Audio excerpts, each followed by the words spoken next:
Grounding and bonding are essential for electrical safety. Let's clarify the requirements for several components including the meter base, disconnects, troughs, and load centers. The meter base should be grounded to the ground rod using a grounding electrode conductor or GEC. This provides a direct path to earth for fault currents. Disconnects do not typically require grounding unless they are metallically connected to the grounding system through other means such as the enclosure or conduit. If there is a metallic connection, it must be properly bonded to ensure continuity of the grounding path. Each load center should have an equipment grounding conductor or EG connected to the grounding bar in the load center.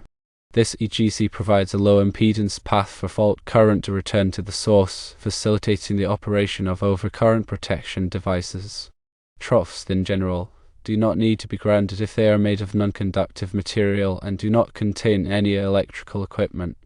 However, if the troughs are made of conductive material such as metal, they should be grounded using a bonding jumper connected to the grounding bar in the load center. Connecting both the water ground and the trough ground to the same double lug is not an appropriate practice. The water ground should be connected to the grounding electrode conductor that connects to the ground rods. The trough ground should be connected to the grounding bar in the load center. This separation ensures proper grounding and bonding. Troughs typically do not come with bonding screws, lugs, or holes as standard features because they are not required for all applications. If the trough is made of non-conductive material or does not contain any electrical equipment, grounding is not necessary. However, if the trough is made of conductive material and contains electrical equipment, a bonding jumper should be installed to ensure electrical continuity. There may be exceptions to the general grounding and bonding requirements in specific situations. For example, if the troughs are located in a wet or corrosive environment, they may require additional grounding or bonding measures to prevent corrosion and ensure reliable grounding. It is always best to consult with the applicable electrical codes such as the National Electrical Code and a qualified electrician to determine the specific requirements for your installation. The National Electrical Code, or NEC, provides detailed guidelines on grounding and bonding. It covers various aspects, including the size and type of grounding conductors, the methods of bonding different components, and the requirements for specific types of equipment. A grounding electrode conductor connects the grounding electrode system to the equipment grounding conductor, the service equipment enclosure, and the grounded conductor, if present, at the service.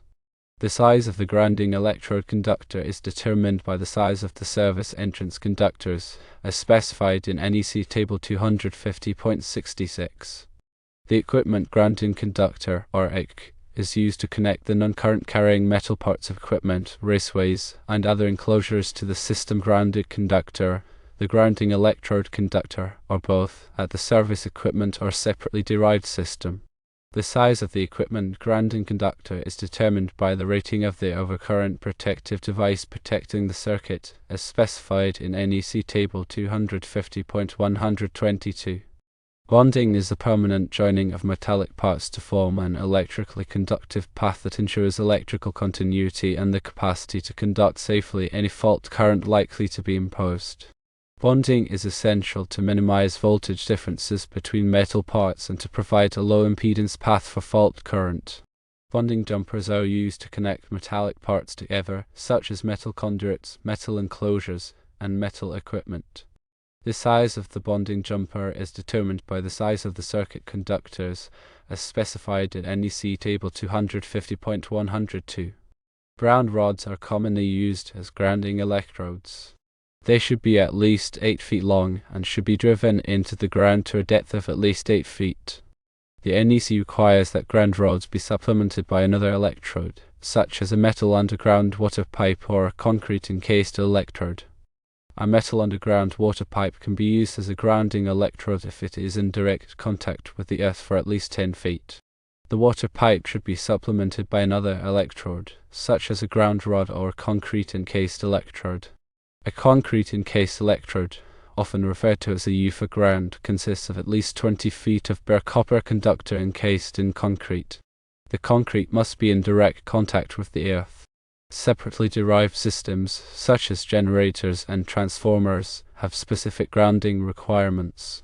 The grounded conductor of a separately derived system must be connected to a grounding electrode. The grounding electrode conductor must be sized according to NEC Table 250.66. The equipment grounding conductor must be sized according to NEC Table 250.122. When working with electrical systems, it is important to follow all safety precautions. Always de-energize circuits before working on them. Use appropriate personal protective equipment, such as gloves and eye protection. If you are not qualified to work on electrical systems, hire a qualified electrician. Grounding and bonding are critical for the safety and proper functioning of electrical systems. Understanding the requirements and following best practices can help prevent electrical hazards and ensure reliable operation. Proper grounding and bonding provide a low impedance path for fault currents, which helps to quickly trip over current protection devices such as circuit breakers and fuses, minimizing the risk of electrical shock and fire. In addition to safety, proper grounding and bonding also help to reduce electrical noise and interference, which can improve the performance of sensitive electronic equipment. When installing grounding and bonding systems, it is important to use high-quality materials and to follow the manufacturer's instructions. Use corrosion-resistant connectors and conductors to ensure long-lasting performance. Inspect grounding and bonding systems regularly to ensure that they are in good condition and that all connections are tight and secure. If you find any problems, such as corroded connections or damaged conductors, repair them immediately. Grounding and bonding are not one-size-fits-all solutions. The specific requirements for a particular installation will depend on a number of factors, including the type of electrical system, the size of the building, and the local soil conditions. Always consult with a qualified electrician to determine the best grounding and bonding solution for your needs. Remember that electrical codes and regulations are constantly evolving, so it is important to stay up to date on the latest requirements. Attend continuing education courses and read industry publications to stay informed. By following these guidelines, you can help ensure that your electrical systems are safe, reliable, and compliant with all applicable codes and regulations. Grounding and bonding are not just about meeting code requirements, they are about protecting people and property from electrical hazards. Take the time to do it right, and you can make a real difference in the safety of your home or business. Firstly, the meter base should be grounded to the ground rod using a grounding electrode conductor. Secondly, disconnects typically do not require grounding unless they are metallically connected. Thirdly, each load center should have an equipment grounding conductor.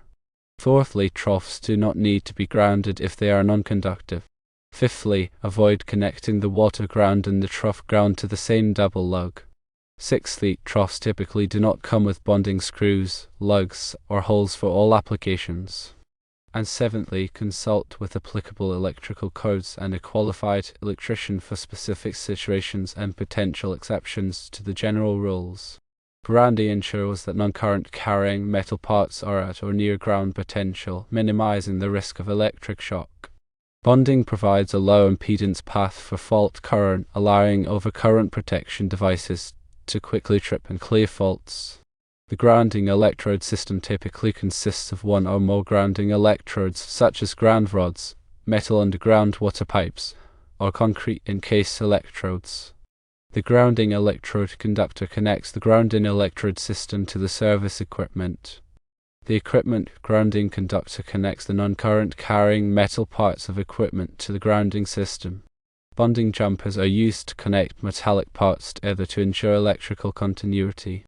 Proper grounding and bonding are essential for protecting people and property from electrical hazards. Grounding and bonding are critical components of any electrical system, and understanding their purpose and requirements is essential for ensuring safety and compliance with electrical codes. Grounding provides a path for fault currents to flow back to the source, allowing overcurrent protection devices to trip and de-energize the circuit. Bonding connects non-current carrying metal parts together, creating a low impedance path for fault current and minimizing voltage differences. The NEC provides detailed requirements for grounding and bonding, including the size and type of grounding conductors, the methods of bonding different components, and the requirements for specific types of equipment. The grounding electrode system is the primary means of grounding an electrical system. It typically consists of one or more grounding electrodes, such as ground rods, metal underground water pipes, or concrete encased electrodes. The grounding electrode conductor connects the grounding electrode system to the service equipment. The equipment grounding conductor connects the non-current carrying metal parts of equipment to the grounding system. Bonding jumpers are used to connect metallic parts together to ensure electrical continuity and provide a low impedance path for fault current. When installing grounding and bonding systems, it is important to follow all applicable codes and standards. Use high-quality materials and follow the manufacturer's instructions. Inspect grounding and bonding systems regularly to ensure that they are in good condition and that all connections are tight and secure. If you are not qualified to work on electrical systems, hire a qualified electrician. They have the knowledge and experience to properly install and maintain grounding and bonding systems. Grounding and bonding are not just about meeting code requirements, they are about protecting people and property from electrical hazards. Take the time to do it right, and you can make a real difference in the safety of your home or business. Understanding the function of each component and the specific requirements for your installation is crucial. Grounding and bonding work together to create a safe and reliable electrical system. Firstly, grounding provides a path for fault currents to return to the source, allowing overcurrent protection devices to trip and clear the fault. Secondly, bonding ensures that all metallic parts are at the same potential, minimizing the risk of electric shock. Thirdly, the grounding electrode system establishes a connection to the earth, providing a reference point for the electrical system. Fourthly, the grounding electrode conductor connects the grounding electrode system to the service equipment. Fifthly, the equipment grounding conductor connects the non-current carrying metal parts of equipment to the grounding system. Sixthly, bonding jumpers connect metallic parts together to ensure electrical continuity. Seventhly, the NEC provides detailed requirements for grounding and bonding, ensuring safety and compliance. Eighthly, proper grounding and bonding are essential for protecting people and property from electrical hazards.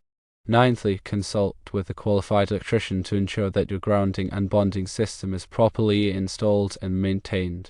Tenthly, regular inspection and maintenance of grounding and bonding systems are essential for ensuring their continued effectiveness. Grounding and bonding are critical for the safe and reliable operation of electrical systems. Understanding the principles of grounding and bonding and following the requirements of the NEC are essential for protecting people and property from electrical hazards. Firstly, grounding provides a low impedance path for fault currents to flow back to the source. Secondly, bonding ensures that all metallic parts are at the same potential. Thirdly, the grounding electrode system establishes a connection to the earth. Fourthly, the grounding electrode conductor connects the grounding electrode system to the service equipment.